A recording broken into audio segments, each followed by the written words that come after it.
Nakasulat dun sa aklat ng buhay kung ano-ano yung pinaggagawa mo habang buhay ka, yun ang pagkukuhanan ng hatol. Kahit manalangin ka ng manalangin ng iba, magpamisa, araw-araw, buwan-buwan, taon-taon magpamisa, mababago mo pa ba yung nakasulat doon sa aklat ng buhay? Hindi na. Wala namang corruption doon. Wala naman doong lagayan. Hindi ka pwedeng maglagay para, isingit mo naman ito dyan. Walang ganon. Kung ano yung nakasulat na ginawa mo sa buhay mo, samantalang nabubuhay ka, hindi mapapalitan na yon.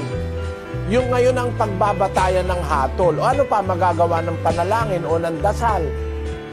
Kaya kailangan habang buhay tayo, magsamantala tayong gumawa ng kabutihan. Kasi mare-record yun.